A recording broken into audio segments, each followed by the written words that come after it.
Hi, Tripodders. Welcome. The first thing I want to tell you about, can you hear me?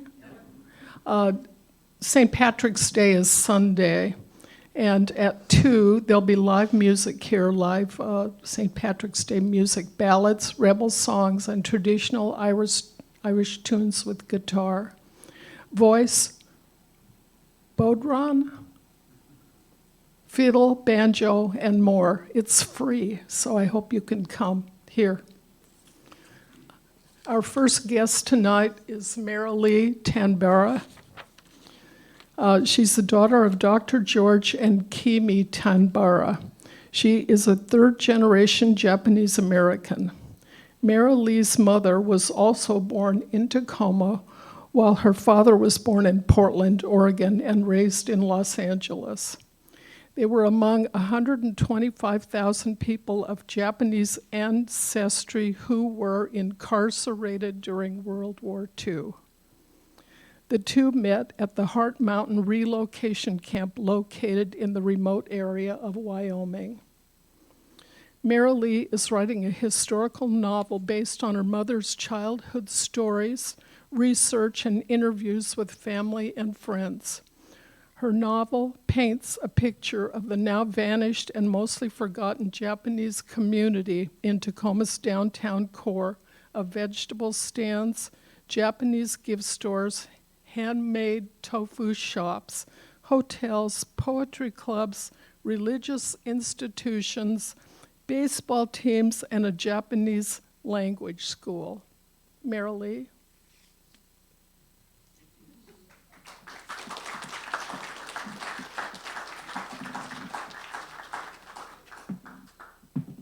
Hello. It's great to see folks here. I've seen so many nice friends, and I'm really excited to be here. And thank you for the very nice introduction. Okay. So I'd like to thank Lynn, of course, and Tripod and Tacoma Arts Commission, Tacoma Artist Initiative Program for partially funding on my book project. So as Lynn mentioned, my mom was raised in Tacoma. She was born here. My grandparents came from Japan. They're on the far right, and they traveled here by boat. I think it took 10 days at the turn of the century. And they had 3 daughters. My mom was the youngest. Her name was Kimi, and she's circled in this picture. My grandfather was a very good businessman, and they had a wholesale dry cleaner business called Capital Cleaners. Maybe some of you remember that place. And so my mom had a very nice upbringing. She's pictured here with her dog, Patty. And then everything changed with the attack on Pearl Harbor, and people had a very hard time distinguishing, people in the Japanese military versus people that were raising their families and people who were born in America. So there were things like this, in the papers.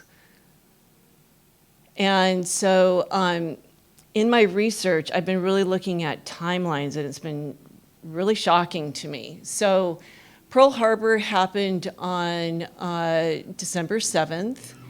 And the picture below and the picture underneath the calendar show that immediately the FBI rounded up the leaders of the Japanese community, like the principal of the Japanese language school, ministers, and other business leaders. And so I was imagining in my mind as a child, you get a knock on the door, the FBI is there, and they come in, they search your home, and they take your father away, and you don't know where your father's going, for how long. If I was a immigrant mother, then I probably didn't speak English very well because there weren't places to learn English, and so it'd be very traumatic and difficult. So the day after, as you know, Roosevelt declared war on Japan, and then by December 13th, just a few days later, the federal government froze the assets of the Japanese Americans so they could not withdraw any money from their bank. But when my mom would talk about this period, she talked about it pretty positively. So she'd talk about, oh, is that this place called Heart Mountain? We had these really wonderful dances. It's where I met your father. And we listened to Glenn Miller, and I played volleyball, and I worked as a nurse's aide. And that was kind of basically the story I had growing up. And so there's my dad on the far left, and that's the only reason they met, was because they were both incarcerated together at Heart Mountain. And then there's my mom in this picture. She's second from the right in the back in her candy stripe uniform. They met at the hospital, and then you can see Heart Mountain in the background.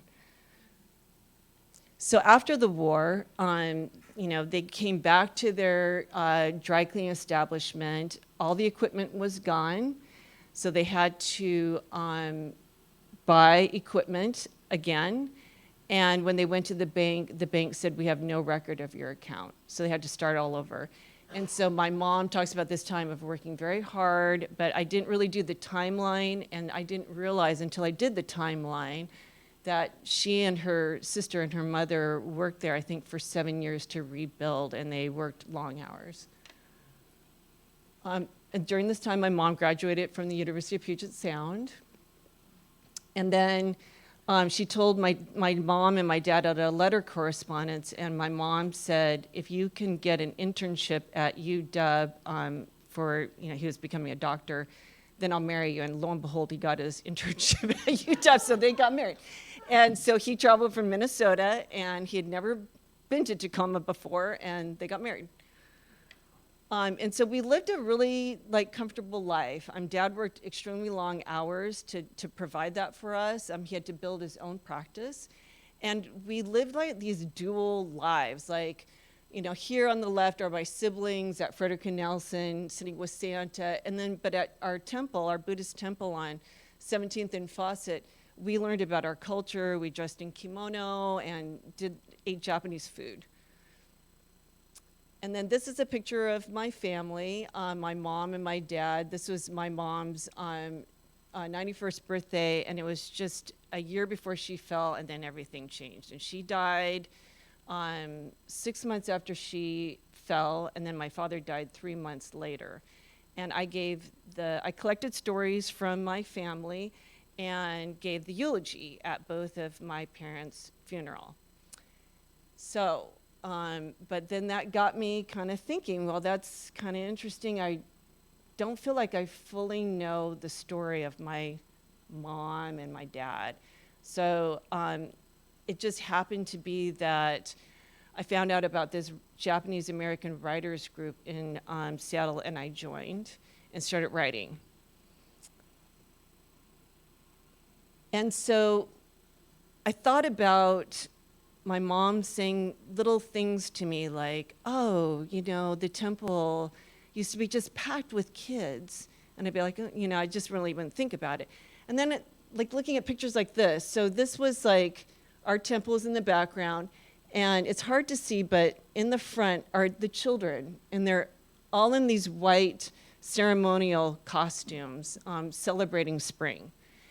And so it's so big that I did a close-up and divided the photo in two. So you can see all the kids, just hundreds of them. And so this was kind of astonishing. I'm kind of putting two and two together. Now this is when I was growing up, and that was the number of kids we had at our temple. So you can see the vast difference in the number. And then when I raising my kids, this is the number of kids. So you can see the stark difference. I also, started listening to presentations by Michael Sullivan and Tomiko Nakamura, and they started talking about this downtown core of Japanese businesses. So this was predominantly on 15th and Broadway, and there were 180 Japanese-owned businesses prior to World War II. Now it's just empty. And so I learned from Michael Sullivan there used to be a place called Crystal Palace. It was similar to Pike Place, and that's where the Japanese farmers sold their vegetables. And people were doing very well. People worked really hard doing manual labor, and then they grew to build their own business. So you could see the prosperity like in this picture on the middle. People had gift stores and different businesses in Tacoma. There's a restaurant, hotel, a laundry. And then there was the Japanese language school, and I'm so thankful to the two authors of this book. They interviewed my mom, my aunts, and so many people to get the history of this Japanese language school before it was lost. You can see how many students were in the school, and they learned how to write in calligraphy with black ink and brush. They learned how to speak very proper Japanese, and it was important to the parents that their kids were literate in Japanese. So here they are. These are the authors of that book. It's a really good book, so please get it. And this was an amazing, so this woman, she's a family friend, and she was 12 when Pearl Harbor was attacked, but she could still remember the song the principal of the Japanese language principal wrote for the students, and they would sing every day. And I asked her daughter if she could record her mom singing the song, and she did that, and then she died 2 days later. So I was really lucky to get that. And then, people are doing so well that they could send their kids to University of Puget Sound. My aunt was one of them. She's the one circled. But then, with war hysteria and all of that, all of this just fell apart, and people were incarcerated. So here's a timeline. So in February, the president signed Executive Order 9066 that pretty much just led the way towards the incarceration. Then a month later, that's when the first Japanese community was sent to the prison camps, and that was Bainbridge. Then April 30th, another month away, was Seattle. They had 3 days they had 3 departure dates, and then Tacoma was the 17th and 18th. So I'll do a little bit more timeline. So it moved very quickly. So I was really surprised when I put this on a calendar. I was like, wow, that just happened very fast. So if you were a Japanese American in Tacoma, the posters about the evacuation went up on May 10th. May 13th, the government said everybody has to register. And my mom and my aunts helped with that registration because they knew the community, and they didn't realize till many, many years later that they helped this effort to incarcerate everyone. They felt very bad about that. And so families had to either give up or sell their belongings with their home and their business.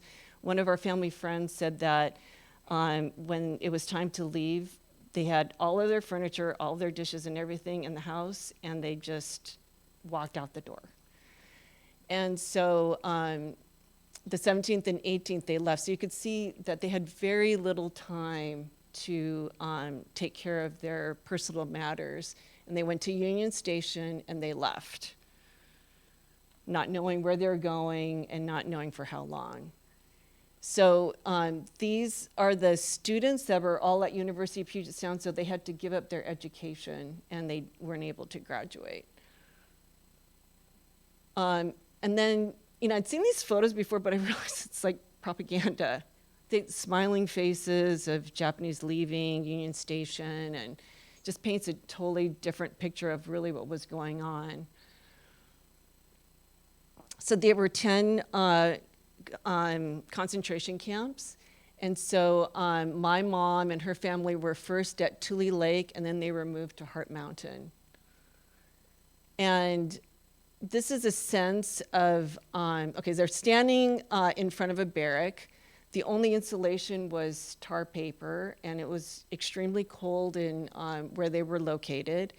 And this is an example of how it was laid out. So there were, I don't know how many barracks. There's barracks, and then there's latrines and laundry and all of that in one block. That represents one block. And then you can see how many blocks there were. And that's what it looked like. So there's no paved roads. It's just completely desolate. And, if you have to go to the bathroom in the middle of the night, you have to get up, walk outside, snowing, different things. You had to stand in line for an hour for your food each day, breakfast, lunch, and dinner. It was very difficult conditions. And so, but what I learned and I came across was a book about the arts that were made in camp. People had to do something to, feel positive. And so I found this book. It's shown in the back. And where Mom was the first time at Tule Lake, it was a dry lake bed. And so people would dig up the small little shells and they would make these corsages. I was like, wow, that's incredible. And then I was going through my mom's jewelry box, and lo and behold, I found 2 of them. And I was so glad I found the book, because I just thought, if I hadn't found the book, I would have just thought this was just some little arts and crafts thing. So there's an aerial view of Heart Mountain. It's another glimpse of what it was like. All ages, children, aging adults. And so our family was in Barrack 2. And so the way that they identified where you live was 214A, Block 2, Barrack 14, and they called them apartments, Apartment A. So each barrack could house 5 families. There was 1 potbelly stove and a single light bulb in each of those apartments. So peak population at Heart Mountain was 14,000, and there were 450 barracks. So I traveled to Heart Mountain. I wanted to see what it was like. And I mean, I had heard all these stories throughout my life, but it's not until I stood there that I was like, okay, I get it. This is terrible. It's very barren. And so here I am at the hospital where my parents met. So that's a chimney stack where they would, disinfect clothing and different things. And then I got my parents a plaque, a little brick with their names on it. This is an example of what the barracks look like with the tar paper. This is an example of the inside of the barrack, little privacy. And this was astonishing. So they didn't have any partitions with the toilets. So that is the only existing photo of the toilets in the concentration camps, and then they rebuilt them so people could see what it was like. And then I found out they only allowed you like 2 rolls of toilet paper like a week for your family, so that you had to stand in line for that too. My dad was drafted into the war. It's just incredible.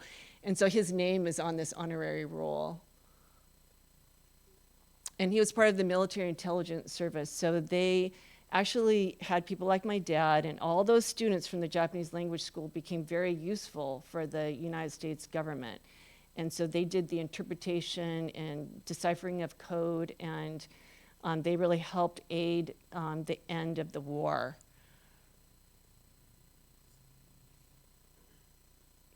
And we had family friends that died in the war, and I took the time to go to their gravesite. And when they drafted the Japanese over to Europe, it was a regiment called 442, and it was segregated. So here they are. And this is a very moving picture of a family whose son was drafted into the war. And they're incarcerated in this picture. So when families came back, they had stored their things at our temple and at the Japanese language school, and then they found, when they came back, it had been looted. And a lot of the Japanese first generation men, they were getting older, and they lost everything. So this picture is very telling. I think they're feeling very despondent.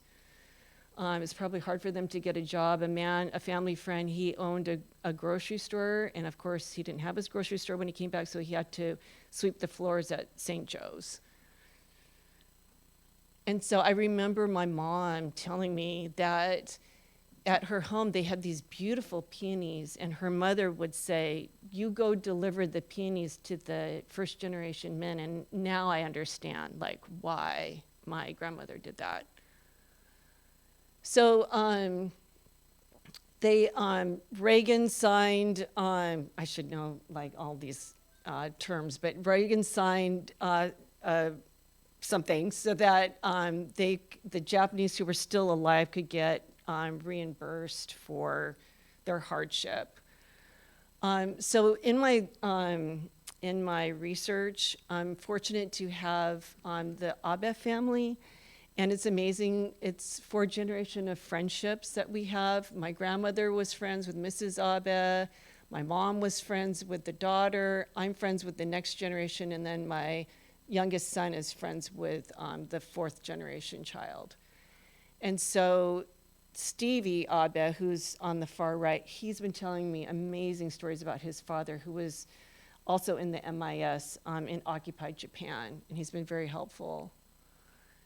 And so I attended the Day of Remembrance that they have each year, and with that Day of Remembrance at Puyallup Fair, where they housed the Seattle Japanese who lived in the horse stalls and in barracks there, then they all drive to the Northwest Ice Processing Center. And the Japanese Americans are very supportive in the movement to free these incarcerated men who are not criminals. They broke the law by coming to the US, but they're not criminals, and they've been treated as such, being in prison, being separated from their families, and for years. So I've been fortunate to, was published in Grit City magazine, and that piece was honored by the city of Tacoma. It was recognized. And then I was very, very honored to be part of the Chinese Reconciliation Project Foundation, who did a film on this process of me doing this research on this book. And so I'm just going to end with this quote. I mean, I don't need to read it. You guys can read it. But that's what's driving me to continue.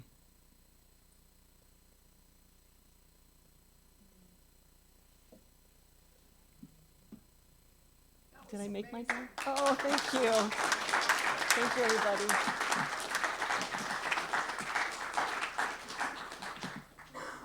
This is your moment. If I can get a microphone. That if you have questions, I would like to bring this to you because we want to capture your questions. Okay, if you have a question, Lynn has one. Has your book been published yet? No. We hope we find out about it so we can buy it. Oh, thank you, Lynn. Yeah, it's I'm really have no experience in writing. I'm more of a visual artist, and so it was kind of odd that I decided to take this project on, and it's much bigger. As I go on, I'm like, this is a big project. This is taking a while. Any other questions here? Where on Fawcett Street? I live on Fawcett Street. Oh, so do you know our temple? It's on Fawcett between 17th and 19th. So my mom's family home was right across the street from there. Yeah. It's 1 block from my house. Oh, that's great. We knew, we got moved in 1980, and we got to see some remnants of the old Japanese neighborhood. The fresh tofu and the Nakashimas, and there were still people running the dry cleaning of Japanese ancestry. Oh, that's good. So yeah, they told us some stories. Thank you very much. Thank you. Yeah, I forgot to mention that, there were at one time 2,000 Japanese in Tacoma, and then I think because of all this was going on between Japan and America, a lot of them left and went back to Japan. But right before the incarceration, there were 800 people here. And then after the incarceration, only 35 families came back.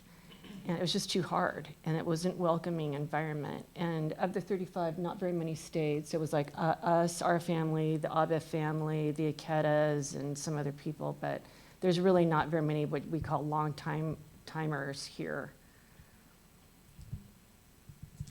I loved your talk, and I'm looking forward to the book. And I'm wondering what your sources were, interviews and newspapers, and what did you use exactly for background information? Yeah, so the family friends, the interviews with the family friends, and then just kind of thinking back on my own memories of my mom's stories, the great work by the two University of Washington Tacoma people that interviewed the former language school students. They traveled all over the United States to do those interviews because everyone was scattered. So that's a resource, and then there's a really great resource called Densho, and they are archiving so many videos, interviews that have been videotaped, and other like photos and different things. There's many resources out there, so I feel fortunate. I just wanted to say that one day when I was walking several years ago, I can't remember exactly what street it's on, but it's one of the really steep streets like 19th or 21st. There's a beautiful marker in the sidewalk for the Japanese language school. I don't know if it's still there, but I just happened upon this thing one day and I read it, and it's like carved. It's like a bronze looking thing. It was gorgeous. Oh, down by University of Washington Tacoma. Yeah, it's somewhere in that neighborhood, right in the sidewalk, and that I had no idea there was a Japanese language school there. Well, it wasn't there. So I think there was a lot of debate, like where they should put that. It's a Tsutakawa sculpture. Is that the one you're talking about? It's big bronze. And so, yeah, luckily my mom was still alive when that was unveiled. But the actual language school was on 19th and Tacoma Avenue South. One more question for you here. How much was the compensation by the Reagan administration? $20,000 per person, but most of the people had already died. Merilee, could you say that again? 20,000 Was that per family? per person. Yes. Can you repeat the numbers? You were saying there was 2,000. Oh, Japanese. Yeah, and then there were, this is my dear friend Ruth, by the way. She and I were camp counselors at Camp Seymour, and she drove down from Bremerton for this. Anyway, so there were 2,000 Japanese at one time at its height, and then there were 800 right before the incarceration. And did you say something about only 5 families came back. after? Yeah, as I've been doing my research, the government really did not want the Japanese Americans to come back to the West Coast. They made big efforts for them. So I never questioned it, but Mom had friends in, Denver and Chicago, and, but they were all from, Tacoma originally. Hi, Merilee. My name is Wendy, and I have a bunch of questions, and it's okay if you don't want to answer all. If you don't Okay, want to sure. answer all of them, I'll do but my one best. is, so I have a little bit of family history in with Japanese, the Buddhist temple, Fife and Tacoma, and my one question is a little bit of a follow-up on, were there other cities where the Japanese coming back, like to Portland, Seattle, Tacoma, was there a diversity in the ratio or the proportion of people coming back? Yeah, I mean, so my dad grew up in Portland, and when I go down to Portland, I'm like, there is no Japantown in Portland. It's kind of shocking, and really, and it's interesting when you think about the Chinatowns and then you think about the Japantowns, and I remember going to San Francisco and being shocked that there was a Japantown, but there should have been a Japantown and all these other, so my answer is, I'm guessing a lot of people didn't come back. Yeah. And another question was, do you know the extent of redlining for Japanese American, like were they concentrated sort of in the hilltop area, and then what were the bounds or the restrictions on owning land or purchasing land? Yeah, thanks for outside of bringing there? that up. So yeah, division was the red line, right? I think everybody knows that. And the Japanese were concentrated over on Fawcett, and then all the businesses were on 15th and on Broadway. And I never thought about this until I was like reading about ghettos, and I was like, oh, I guess that applies to us. But yes, so in 1924, the government didn't allow any more Asians to come to the U.S., and they didn't allow Asians to become, or Japanese, I know for sure, not to become citizens. And because you're not a citizen, you can't own property. And so the way the Japanese got around that was that they would put the property in the name of their child. So that's what my grandfather did. And so he had a really great relationship with an attorney who he trusted. I guess he gave the money to the attorney, and then the attorney bought the house on Fawcett for the family. And then when my aunt was old enough, they transferred the house in her name. And then I didn't learn this until after my mom died, that when the Japanese came back, there was a housing shortage, so people didn't have a place to live. So they filled the Japanese language school, they filled the Tacoma Buddhist temple, and probably the Methodist church, and they also filled her home. So I've been imagining in my mind, like, you're in camp, you really want your privacy, you're wanting to get back to your bedroom and all of that, have the comforts of a home and your house. I mean, they did the right thing, but it would be hard at the same time. Your house is filled with people. So there was a family in each room of their house. I just like to say that, when I first learned out about this whole situation, when I moved to LA back in the 70s, I was horrified by the racism involved, especially moving from the South because of the racism I grew up in. But I have to say, I was really horrified by the white society of that time and premise. But I moved in with a landlady who was 95 years old and part of a pioneer family from the East Coast.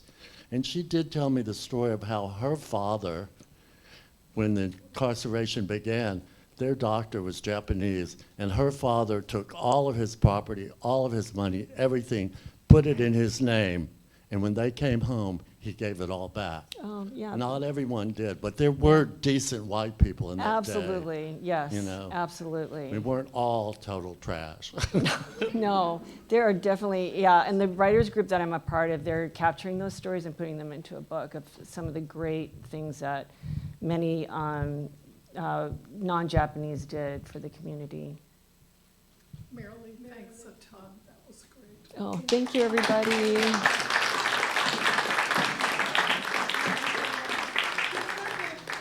People know that there were amazing things that happened. There was an exhibition at the Bellevue Art Museum, it must be 5 or 6 years ago now, of all of the artwork that was produced by Japanese Americans in these camps and out of, I mean, you just wouldn't believe what people made art from.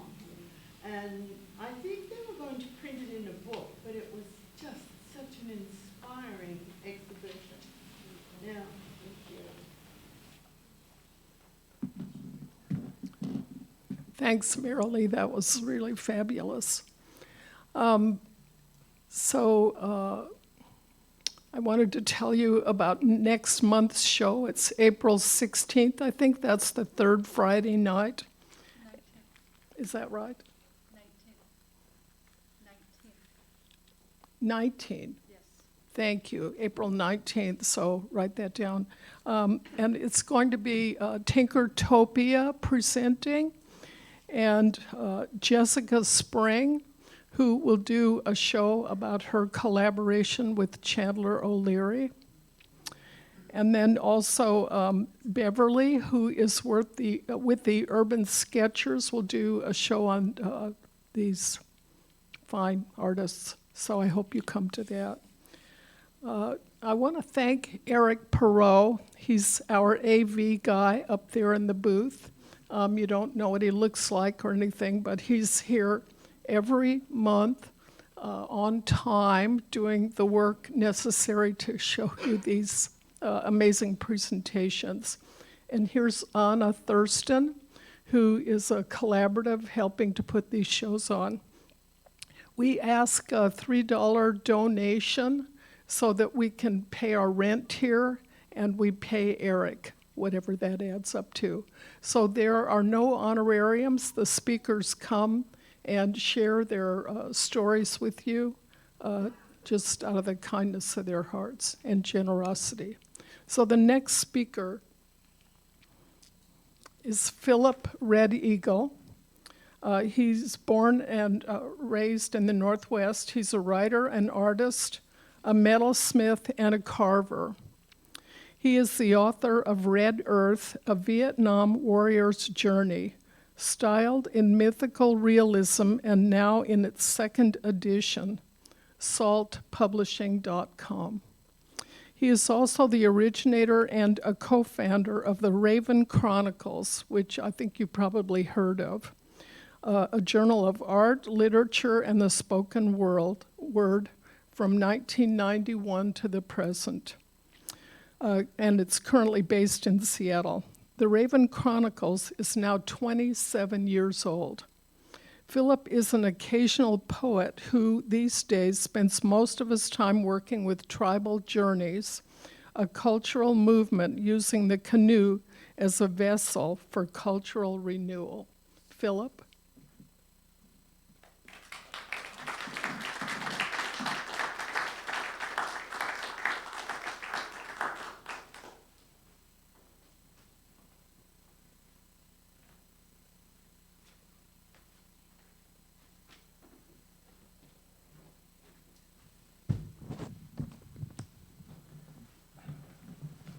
They're going to let me sit down this time. And Anna's running the clicker, so. Philip, let me interrupt just for a second. Sure. Erik, are you able to see Philip? Yes. Okay, these are all being recorded, so you can find these presentations on YouTube.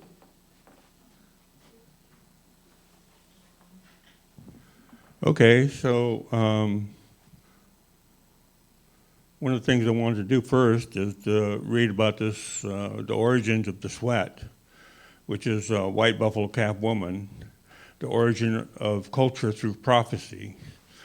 White buffalo calf woman's legend is over 2,000 years old and is central to the spiritual practices of numerous indigenous nations. The legend goes that one day 2 warriors were out hunting buffalo when suddenly they were encountered by a sacred entity of the white buffalo calf woman. When they first saw her, she appeared as a white buffalo calf. As the pair came closer, she turned into a beautiful woman. One of the hunters approached her with harmful intent, and then a black cloud came over his body and annihilated him. The other hunter kneeled and prayed, gracing her with respect. He was sent on a mission to return to his people and prepare them for her coming. White buffalo calf woman arrived among the people carrying a sacred bundle, which includes a prayer pipe and a fan of sage leaves. She changed from white to black, then red, then yellow. The colors symbolize the 4 races originating from the 4 directions of Earth and embody concepts such as the 4 seasons and the sacred path of both the sun and human beings. The red represents indigenous people endowed as stewards of the land. Spending 4 days with the people, white buffalo calf women taught them 7 ways of achieving spiritual balance through sacred teachings and ceremonial prayers. Among these, the sweat lodge, ritual for total purification, the naming ceremony for child naming, the healing ceremony to restore health to the body, mind, and spirit, the adoption ceremony for the making of relatives, the marriage ceremony for uniting partners, the vision quest for communicating the Creator in search of wisdom, the Sundance ceremony to pray for the well-being of all. Upon departure, she left a sacred bundle and promised to return to restore harmony and spiritual balance in the world. Women continue to be vital features in legends and myths. So you've been seeing the images up above, and this is the dance, and this is a model of a lodge. I'm not sure that was quite the way it's supposed to be. I laid out the circle of the lodge, and if you look right here in the small image, that might look a little familiar. And that's the a star quilt image that a lot of people have seen. So that's the top of the, looking down from above, looking down on the lodge, you'll see that formation. So it's one of the symbols of the ceremony, and the white buffalo calf woman. And you can see several different lodges.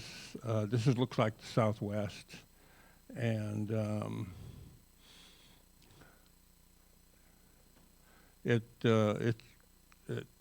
so it's a long time, well over 2,000 years, and some people changed it as it grew, and so for the most time, when I started sweating, we went in naked, and in the elm. And I started in '92, and in 2001 I started to sweat. This is Eastern, from the Eastern Band people, and some of the Southwest people make these ground sweat lodges. And most of them are what you see right here, right now. We tried to do a lot of the building to stick with the original design, and but as we grew, we now, as people enter the sweat, and there's 30 to 40 people in the sweat. A normal sweat is only about 8 feet, and you could 6 or 7, 8 people in it. But now we're doing 30 and 40 people here on the Puyallup Reservation. So, they heat the rocks in the fire. Normally there would be 28 plus 1, 7 for each round. And they would enter through prayer, and you see the name. Once you come in, someone brings in the rocks. The first rock comes in, and that's the medicine rock, and they do the burnings with that. They'll burn sage or cedar or bare root, and these are to start the round in the healing. Sometimes the sweat leader will be in there by himself and do this, and then he'll invite the others, and then they'll bring in 7 stones and then do the first round, and then they'll add 7 more for the second. They take breaks in between, and up here we use hose to water, cool ourselves down. But in the Southwest, where they don't have access to water, they will roll on the ground and cool in the sand and dirt, and then go back in. So there are drums in there, people singing songs, making prayer. Everything that is said in the sweat stays in the sweat. You can't bring it out. It stays there. So this is the therapeutic part of the sweat, which allows people to speak and to pray and deal with their issues. In the old days, a couple hundred years ago, you were doing this with the young warriors. Once they went into battle, when they came home, they had to be purified. And so they'd stay out of the camp for 4 days doing sweats and ceremonies. And then they would allow to come back home to the village, and then they would sit in the middle of the village and tell their story about what happened to them during the combat, or, and and after that, they were treated differently, and they were given the respect of a warrior. So this made a lot of difference. That's a nice lodge. There's Warren Gold up there. He was the original. I replaced him. He's down in Mexico right now. And he has had several lodges that he's worked with. And I've worked with primarily two, the one in Yelm and the one at the Puyallup Res. I ran a veteran sweat. 9/11 occurred, and then at 11/11 we started a lodge, and because I knew the vets would start coming, so it was a veteran sweat. And we're quite surprised at how many women showed up in the beginning, and the attitude toward women has changed in the regard of war, and they're able to be part of that now, and the violence and all the things that happen in war. So the women are very much a part of the warrior circle and the sweat lodge. But we go in with clothes. I wear shorts. The women wear coverings. And it gets quite hot in there. It'll be like 120, 130, 140 degrees. And then sometimes we have an extra round where we really have some extra rocks, and then we push it up. So it gets really hot. So it's called the Warriors Round. And when they're in the sweat, they do they make their prayers. The sweat leader takes them through the process, and each round has its name and its title and its implications, all named during the ceremony. So we find ourselves being in there a couple, 3 hours with the breaks. And it's really quite beautiful and quite nice, and makes you healthy, and it works really well.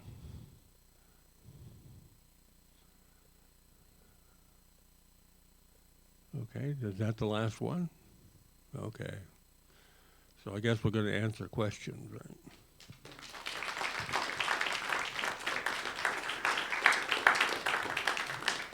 Questions? Anybody? Questions? I see one over here.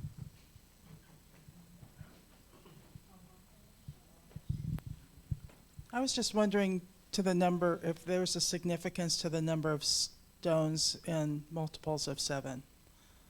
7 is a sacred number, and Microphone. I don't know why. 7 is a sacred number.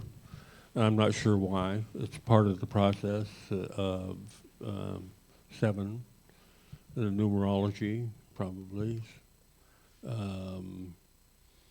There's 7 in everything. 7 is considered a very sacred number, and it's full of challenges.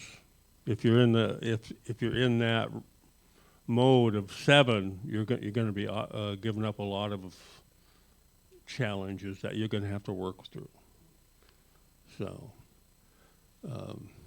that's a pretty rough mode. How often do you do this? When I was running sweat, when I was still in the sweat, I was doing once every 2 weeks. In the old days, they didn't do it that much. Once a season, probably. And for special occasions, like for the Sundance and these different ceremonies that took place, the healing ceremonies and the naming ceremonies. And they had a lot of games, too, that came with it. One was the ball. They'd take a woven ball, and they gather the kids, and they'd lob it out to them. And they would tell from how the kids attacked that situation and who was who. So they were basically part of a psychological evaluation. That happens when they were 7 years old. And so they would be able to tell who by then they had figured out what skills the children had. They started them when they were little, weaving and carving and finding out who was good at what and who was mentally prepared.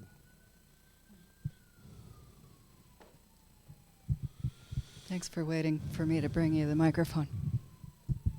Thanks. I was curious. I've been familiar with several different tribes in the Northwest, and I've been to a number of powwows. Now, do the Puyallup tribe, do the tribes here also have those? The lodge? Well, the tribe, yeah. Yeah, the tribe do. Yes, we have the Puyallup tribe participates. For most every reservation you go to here in Washington will have a sweat lodge. And it started probably 30 years ago, 40 years ago, when we began to look into culture. We were not free till 1978, August 11th, 1978. President Carter signed the Freedom of Religion Act for Native people. But it took a while to be absorbed and start movement. Some of the more isolated tribes did a little bit better and started earlier. So a lot of the knowledge that I've learned in the last 40 years came from some of these tribes that are further out and started earlier. Some of the urban tribes took a while. So we were finally getting it. We started the canoe movement in the early 90s as well. So it's a cultural movement. There's such a difference in tribes across the country in terms of the habitat, environment, everything else. You referred to tribes in the Southwest and stuff, but are sweats common throughout all tribes in North America, or where are they used or not used? A lot of the tribes use it for some reason. It's spread out. Once this legend that we talked about, the white buffalo calf woman, that was thousands of years ago, and from there it spread out. It changed the process of how we were functioning in the world. We were very much functioning in the empire mode for a long time until white buffalo calf woman. When white buffalo calf woman came, and it changed the whole process, and it became environmentally based and more of an open culture, not so much a dominant society dominated by a handful of people.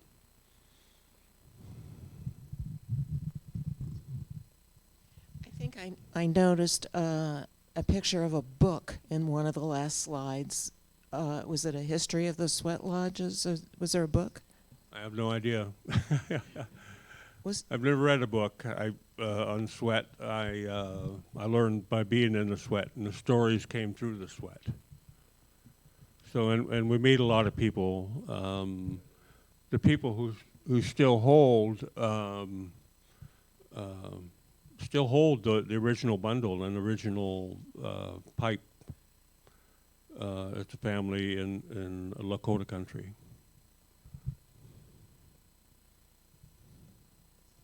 Any other questions? Yes. Where is the canoe event? Well,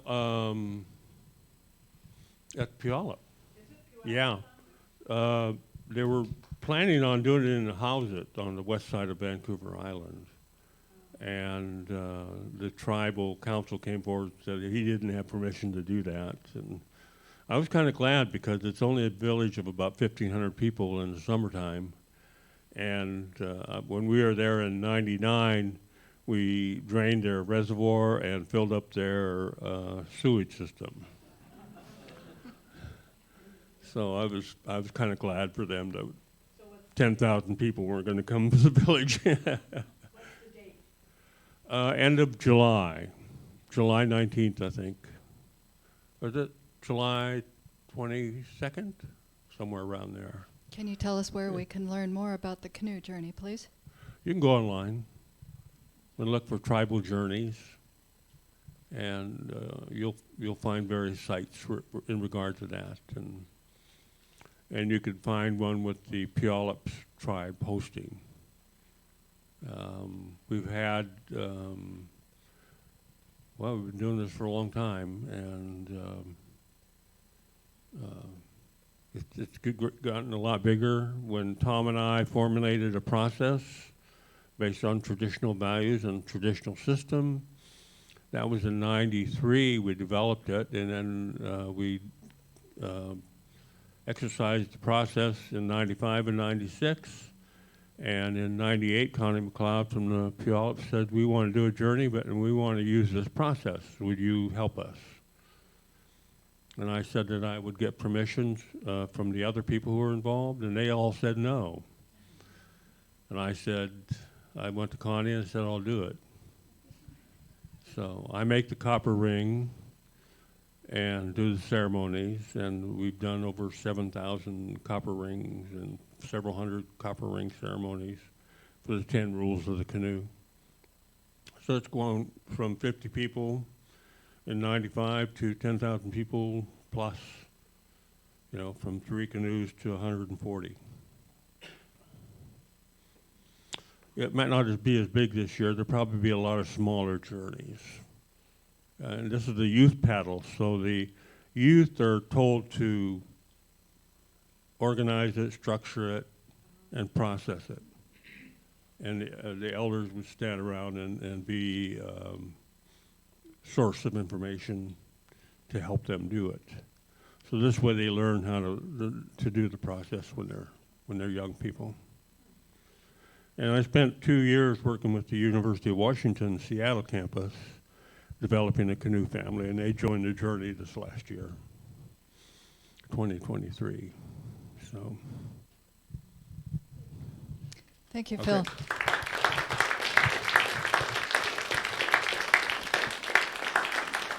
I want to extend my thanks to Phil for coming in place of Warren Gull, who is in Mexico with his son, where he just got dental work done yesterday.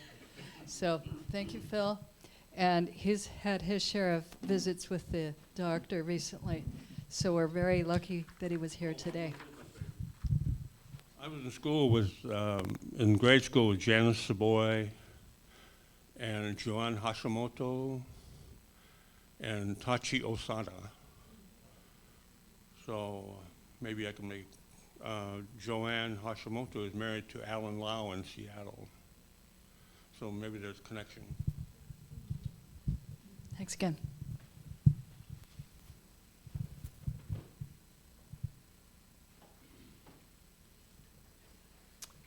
So our next presenter is Merilee Pritchard, who has been with the Asian Pacific Cultural Center since early 1997, where she is serving as executive director since May 2010.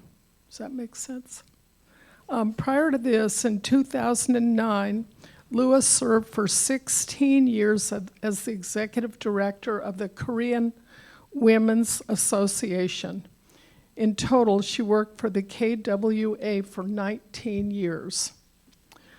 Merilee is an extensive history, Merilee has an extensive history of community work with over 35 years of nonprofit management and community development experience. She is also the chair of the Asian Pacific Islander Coalition of Pierce County.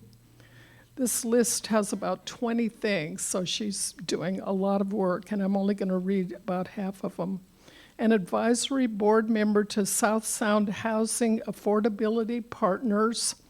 She is a multi-care community advisory council member, an advisory board member for Arcora Fluoridation.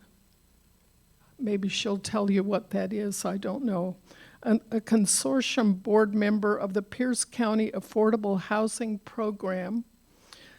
She has also participated with the Pierce County Arts and Culture Coalition, United Way of Pierce County, the Tacoma Urban League.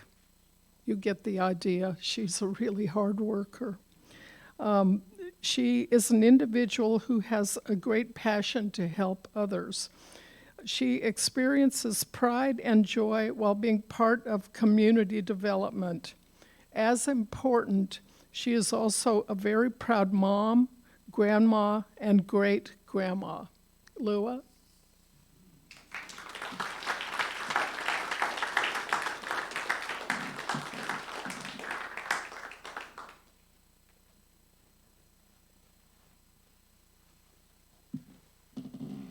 Well, hello, everyone.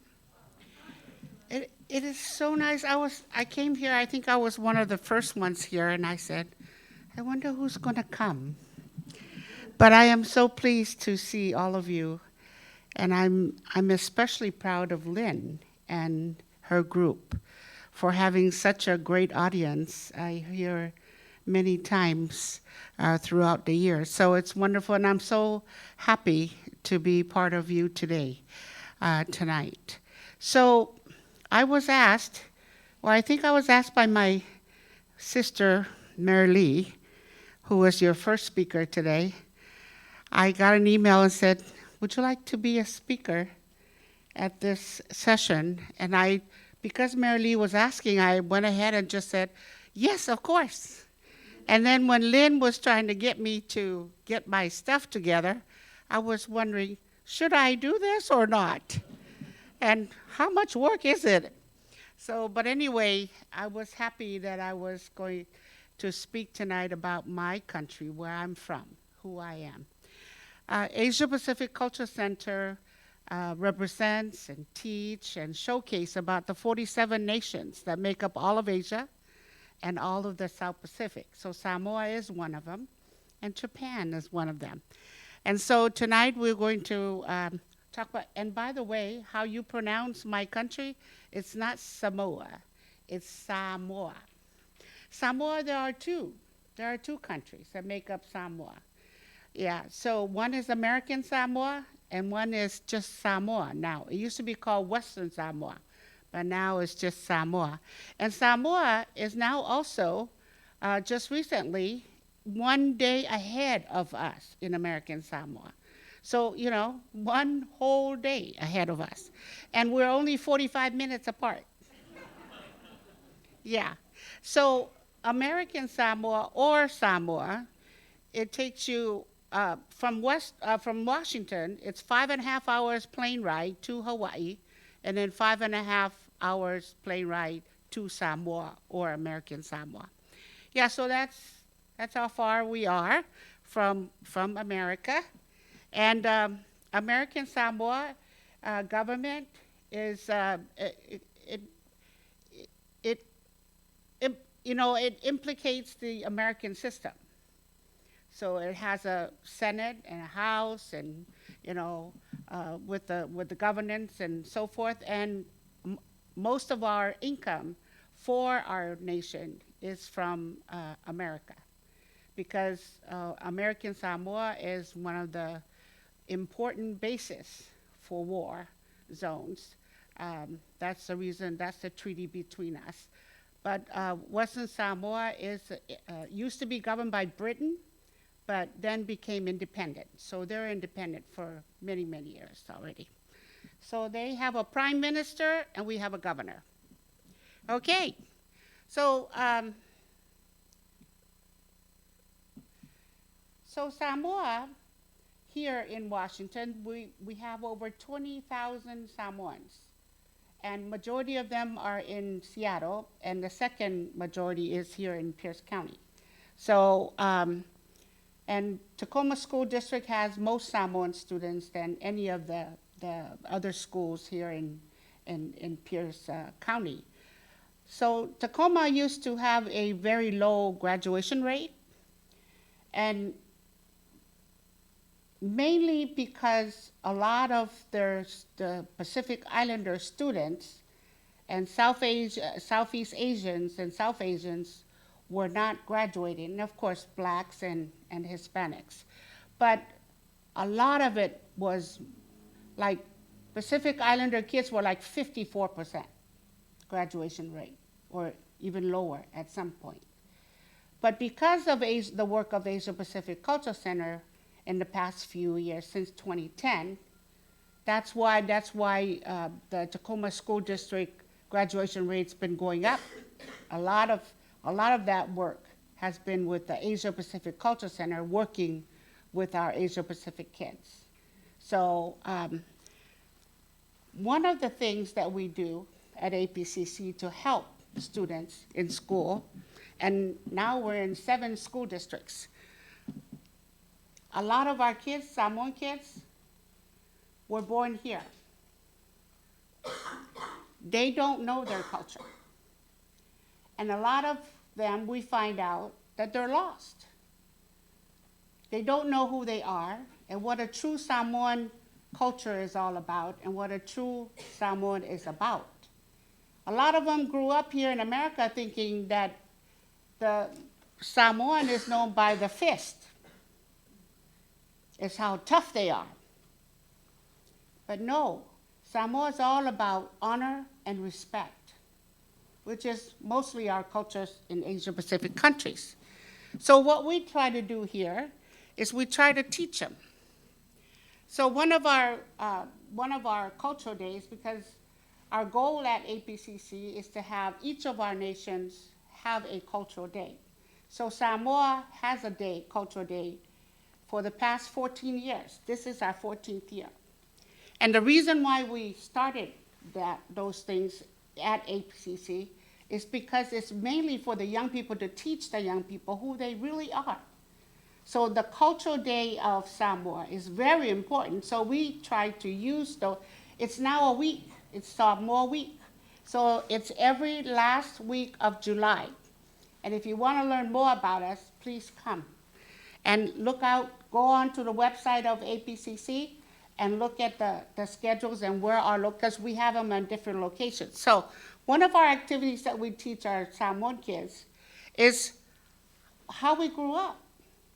You know, we didn't have things like we have here in America. We used to make our own baskets. We used to make our own trays to serve food. We used to make our own game stuff like balls. A lot of them are from the coconut tree.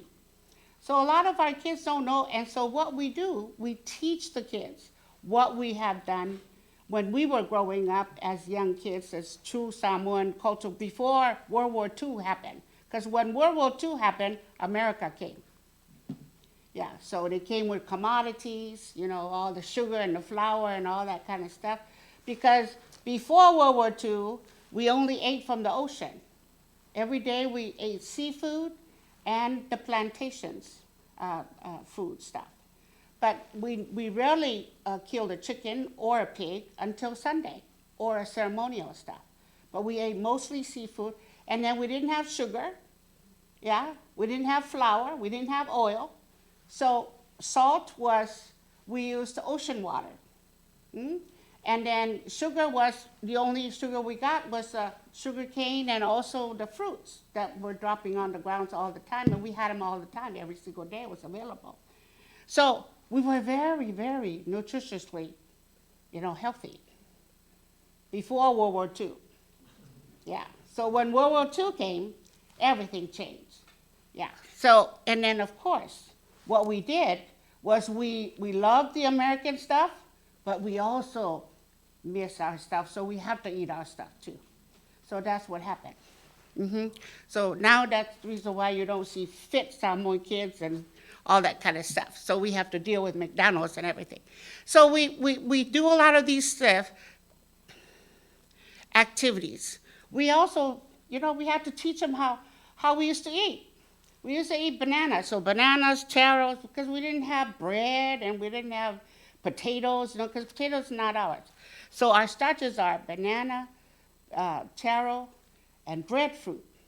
Those were and so bananas is green bananas, not yellow bananas. Yellow banana is fruit, but our starch, our bread is banana, so we have to peel them. So we get them green, and then when we came to America, we had to teach America how to bring green bananas just for us, yeah? So only certain stores do that, yeah, so, and they're the ones who are making good money, because lots of Samoans love to eat their foods. Okay, so we teach the kids how to peel the bananas, how to scrape the taro, you know, how to scrape the breadfruit. Now, breadfruit, taro we get here, and green bananas we get here. We have them imported too, the taro.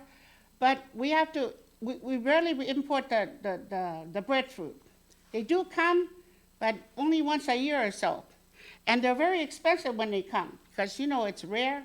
So the stores know how to trick us and all that stuff. So this is one of the things that we do. And then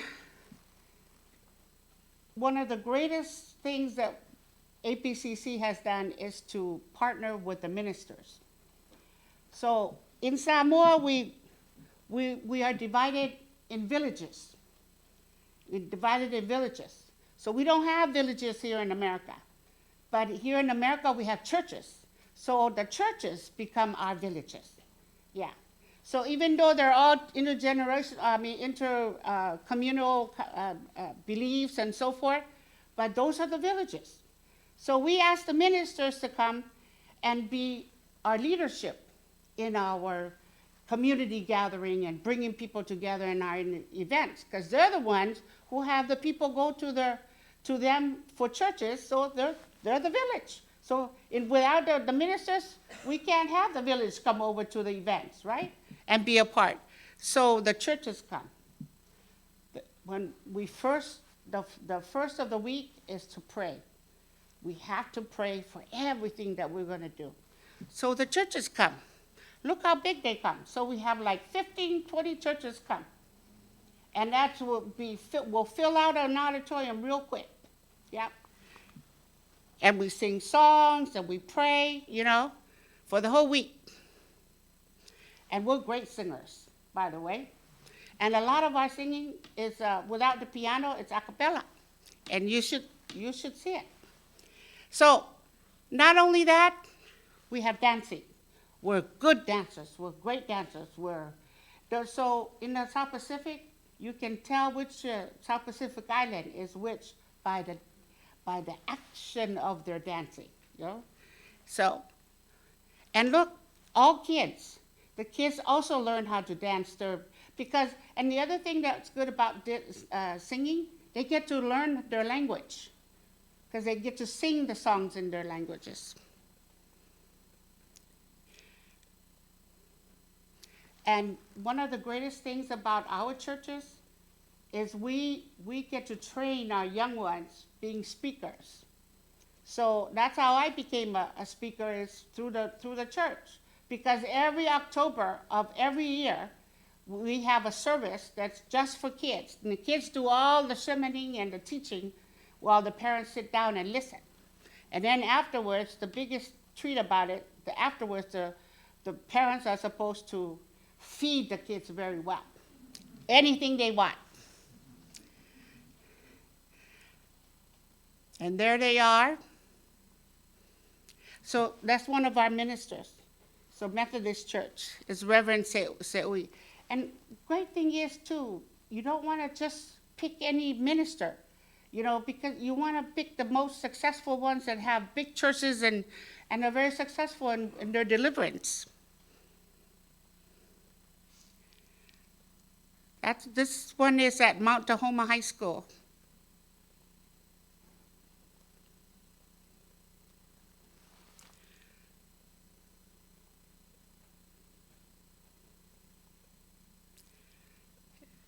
And the high chiefs, because our custom is our villages are governed by high chiefs, and so we still have high chiefs here, and our highest chiefs here in America are the ministers. Everything high goes to the minister. We also have a fashion show. We try to teach our kids of what our fashions are always like, and our materials. And this is our ceremonial, welcoming ceremony, is doing the kava ceremony. So we teach the kids how to do the kava ceremony. And there's it, because in the old days, we didn't have cars, but we used to we walk to the mountains and we come back with baskets. And these kids get to learn, oh boy, my parents grew up very hard way. Yeah, there's a youth creating scraping the taro. There's youth weaving our fashions. And one thing about Samoan too, they can dance anywhere, even in the snow. So I've held stuff over in many different, like in Olympia when we go, it's like January, February, we go for the sessions and we have rallies outside. Only the Samoans can dance half naked in the snow. Right, Art?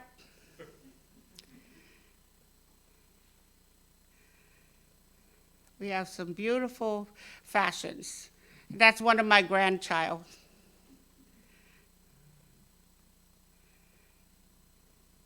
And they come in big numbers too.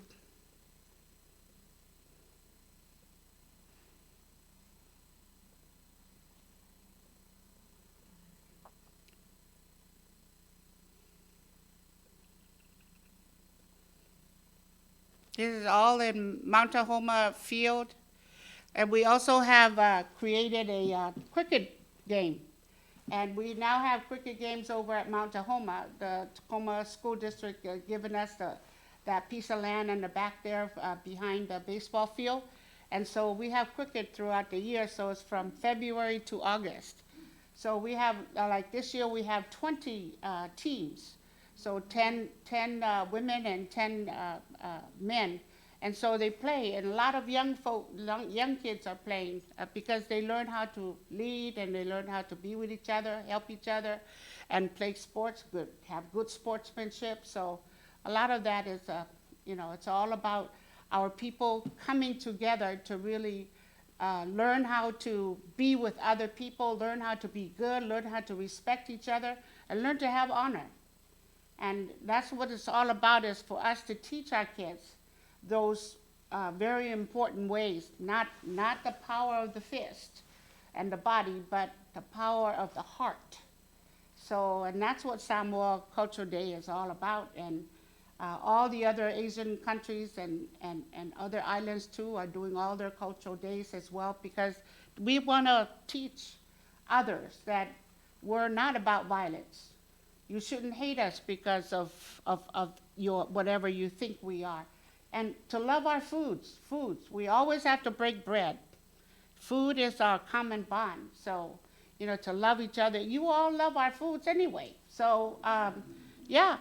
So when we're together, it's all about loving each other. It's all about care and having peace. So, yeah. So that's a Samoan for you. Yeah.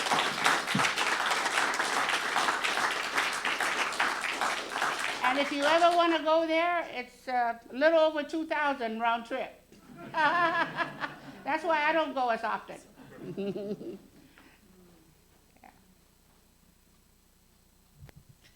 I have two questions, and they're interrelated. And first of all, I want to thank you. The Asia Pacific Cultural Center has made me very welcome as a Greek in your language classes, as well as your monthly wonderful food events. So it's just amazing that you're here.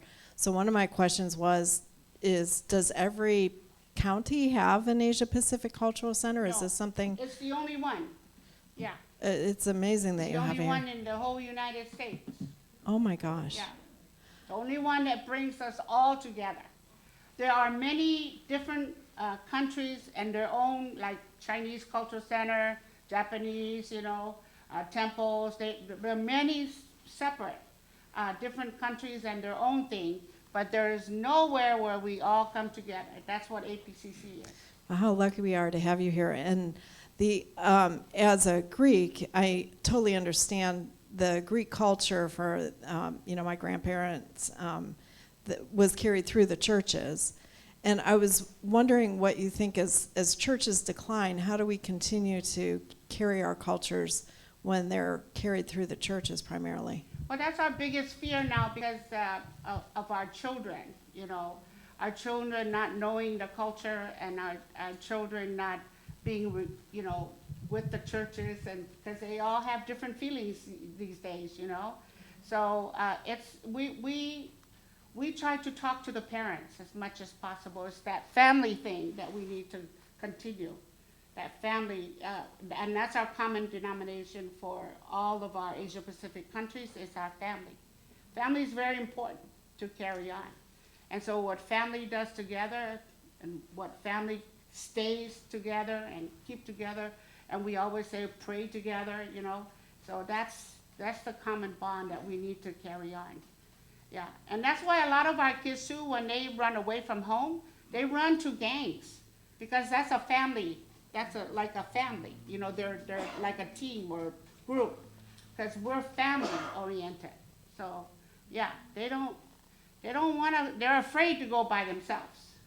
So they got to hang on to something, and that's one of the easiest things that we find out why our kids go into gangs right away, because of that family unit, that family thing. Lou, can you talk a little bit more about the differences and similarities between Samoa and American Samoa? How are they about the same size? So we speak the same language. The only thing is our accent. You can tell the Western Samoans, because of the British. They still talk like British. They have the British accent, but Samoans do not.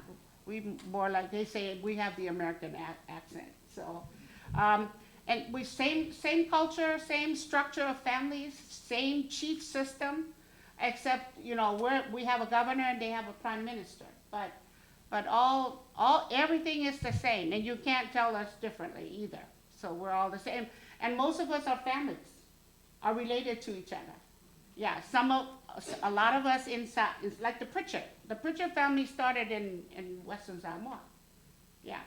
And then the missionaries that went to Western Samoa and created the Pritchards came to American Samoa. So then the second portion of the Pritchards. So it's like that. And my maiden last name, there's one in Western Samoa too. I don't know the connection, but I'm sure there's a connection. And you can tell a Samoan by the first, when we identify a Samoan, we always ask, what is your last name? That's how we tell who you are and where you're from. And we can tell you whether you're from American Samoa or Western Samoa. We can tell. Yeah, by your name. Mm-hmm. Any more questions? One more in the back. Yeah. Oh, money. Money is different. In two Samoas, they have the British. No, they made up their own money. It's called tala, Samoa tala. So they have their own different money, and the exchange is we get a lot more changing into their money. For every dollar, we can get a lot more. Yeah, and their exchange rates never change, so it's always the same. So it's almost double. $1 in here is $2 over there. Sounds like a good rate. But same food, same everything. It's all the same. Yeah. Thank you. Oh, and immigration, we're aliens of each other. We have to go through their immigration, and they have to go through. We can come to America anytime we want to, but they can't. They have to go through the visa system.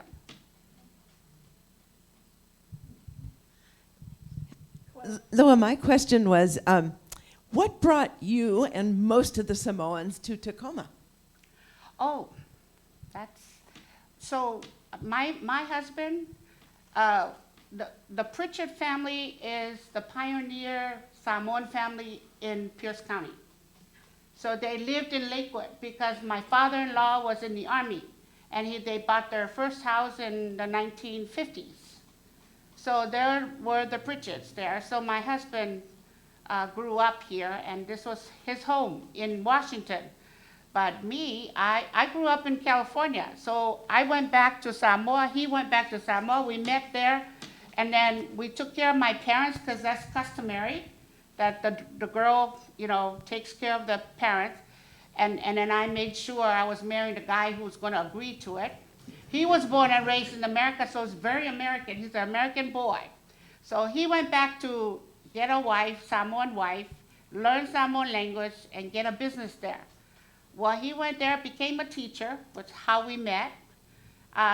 So he never got a business. And then he didn't learn the language and the culture right away until he met me. So he did get a wife, though, so that was me. But anyway, so he's still not 100%, but he's like 80%. Yeah, so, and so that's how I came here. When my parents both died in our care, so we had to come and take care of his, because he's the eldest of his family. So we came 1988 with 26 luggages, 1 babysitter, and 5 kids. On Christmas Day, 1988, to surprise my in-laws that were coming to take care of them. So they both died in our care. Yeah. Yeah. But my kids and my grandkids are all going through the schools in Clover Park High School, the whole system there that my husband and his sibling went through. Yeah. Any more questions? So the other question, I had 2 actually. The other question was just, could you tell us all a little bit about what the future of APCC is? Yes. So we're building 2 buildings. One is the Cultural Center, who used to be on South Tacoma Way, is now gone, and we're ready to start construction on April 15th and be done by between April and June next year. Then we'll go back. Right now, we're temporarily stationed at the old Portland Avenue Community Center. So we're on East Portland Avenue right now. We've been there since May of last year. So far so good, very good. So thank you for the community over there.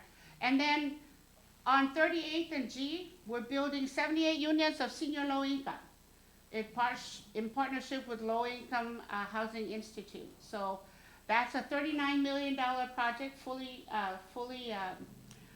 funded. And then the Culture Center is $18,500,000, almost fully funded, will be in a few months. But we're building, what's going to be different is going to be double the size. The size that was before, 10,500 square feet. So this new one is 18,500. So it'll be going up because we can't go this way or this way because of the Gary Oaks trees. We can't remove them, so we're going up. But we will have a full, brand new, state-of-the-art performing arts auditorium, a full commercial kitchen, a gallery, and then a library. And all of our employees will have desks to sit on and rooms and cubicles, and a lot more of a lobby area and a hallway. And many more classrooms.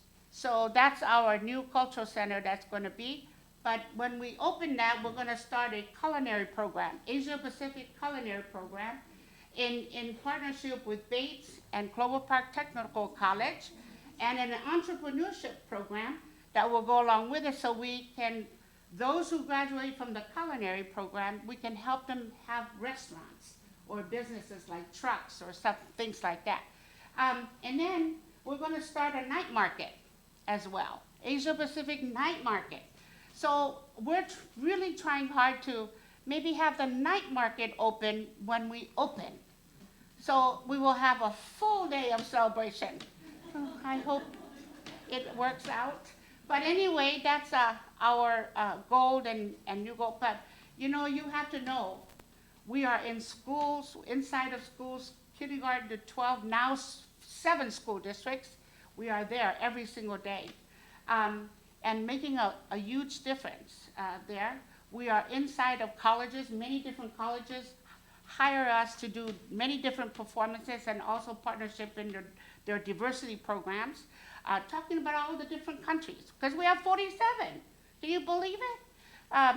And so, but out of the 47 countries, there are 39 known active countries here in the state of Washington. There's still a very lot. But we always keep an eye out if we can find more countries to make up that 47. But even so, if someone was to ask about a Asia Pacific country that is not active and alive here, then we still will help them how to research on them and so forth. And one of our greatest things that we're going to really hope to do with our new center, we're going to be able to, someone comes in and we're working with an IT company that to kind of electronic work with all the countries and how the different little facts about them, so that whoever comes to our center can go to the library and just push a country and everything will show up. And even connecting them to other places here in the state of Washington. And like museums, we're gonna have a connecting with all of our, neighboring countries and so forth, everywhere in the state, so that any tourist, any person who come into APCC will know, where else can I find, about China, about Japan, where are all the temples, where are all the, the different temples about the different countries, and sightseeing stuff everywhere in the state. So it's going to be that kind of a new thing also for us as we grow. Yeah, and the 78 units of senior low income, only 30% of if you're low income, only 30% of your income is going to go to your rent. So that's going to be fantastic. And we are really excited because be a part of it, because we're going to make sure our country's elders know about this program on time and apply for it. We have run out of time. All right. Very good.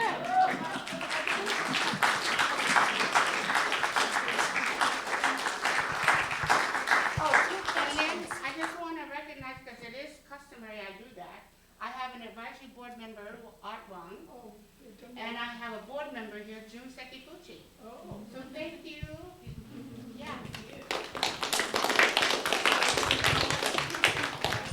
Oh, okay. I just wondered, you said something about the Samoan language. Who speaks it now? Is it taught here? Is it still spoken in both Samoas? We have lessons right now going on right now. Are So there- you need to catch the next one. Who is, probably do, who is fluent at this point? Just the elders or the kids as well? Or? We have a lot of kids who are fluent. One more question. Are there any Samoan restaurants I'm around fluent. here? Yeah?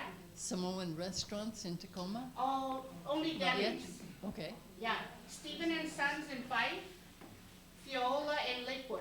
Yeah. Thank you. Thanks, everybody, for coming. Appreciate you all. Thank you so much.